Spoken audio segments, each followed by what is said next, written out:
ate. Kasama ko ang aking Junaki. Hi, it's me again, Ella. Mami, ano pong lulutuin natin ngayon? Quick! Yay! I'm so excited, Mami. Mag-start na tayo mga kaate magluto ng nilabon na pugo. Ngayon mga kaate, lalagyan muna natin itong mga kaate ng mga 3 tabong tubig. Galing naman ni Mami. Yan. Ella, 3 tabong tubig. Ang galing naman. At saka, kukuha ulit tayo mga kaate ng net. Ella, asan yung net natin? Yan. Mga kaate, pagluluto ng pugo, paglalabo ng pugo, kukuha din tayo ng net. Ito mga kaate. At saka mga kaate, yung 12 eggs, pugo, ilalagay natin sa tabo. Yan mga kaate. Yan. Wow. Yan. Mga kaate. At saka, ilalagay natin dito sa net. Yon. Mga kaate. Ella, kuha ka pa ng pugo. Yan. Ito mga kaate, lahat ng mga pugong ito mga kaate, ating lulutuin. Kasi kailangan natin to kaate sa mga food cart ko. Ito. Yan. Ito po guys, at ito ay pugo rin po ito. Yan mga kaate.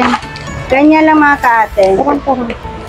Mga to mga kaate, mga 20 box na quail eggs. At saka mga kaate, mamaya tuturuan ko kayo kung paano magtalop o magbalat ng pugo. Madali lang yun guys. Yeah, madali lang yun. Di ba Ila? Madali Ila. At saka mix kung paano mapapabilis yung ating pagbabalat ng pugo. Yan. Yeah. Di ba mga kaate, tingnan nyo mga kaate, hindi siya nadurog kahit shake natin. Di ba mga kaate, ang bilis ng ang bilis siya mga kaate, talupan o balatan mga kaate. Tingnan nyo mga kaate. Yan. Kung dito mga kaate sa pugo, ay kung sa bulas ito mga kaate, ang ginagamit natin na spoon. Dito kaate, mga kaate sa pugo, shake. Yan mga kaate. Yan, mga kaate, si Ella, sanay na yan magbalat ng pugo. Tingnan mo kaate, ang bilis niya magbalat ng pugo. 2,000 years later. Yan mga kaate, tapos na tayong magbalat ng pugo. Ngayon mga kaate, yan, huhugasan na natin yung pugo. Yan mga kaate, tingnan nyo mga kaate, buong-buo yung mga pugo. Yan.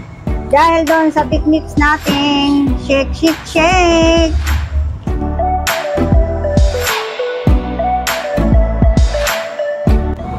Yan mga kaate, tingnan nyo yung mga kaating tig-shake natin yung pugo, yung quail eggs. Diba? Compare mo dito mga kaate sa hindi namin to tig-shake. Diba? Ang pangit kaate. Dumidikit kasi yung balat niya mga kaate. Kaya ganito ang itsura niya mga kaate. Yan mga kaate, lalagyan na natin yung ating kawali ng oil.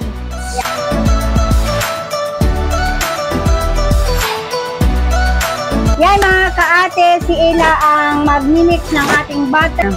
So guys, ang kailangan po natin ay 5 cup po ng water. Yan Ella, sige.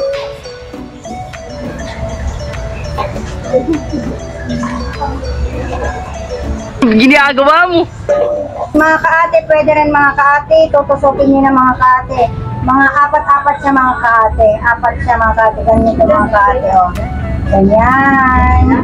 Yan mga kaate, ganyan. Panoorin nyo mga kaate yung paggawa ko ng sweet chili sauce nito mga kaate sa aking video.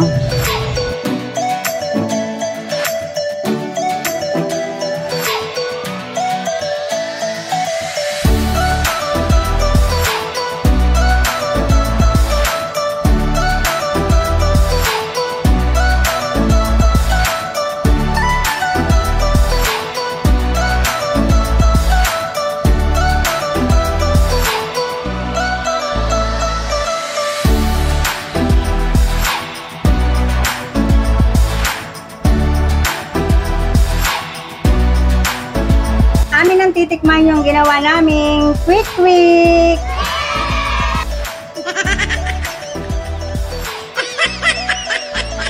Ang sarap! Ang sarap! Yummy! That's all for today. Hope you like it. And sana marami kayong natutunan tungkol sa paggawa ng kwek-kwek. And please subscribe on Ate Nits Vlog. Share, like, and click the bell for more updates. Bye!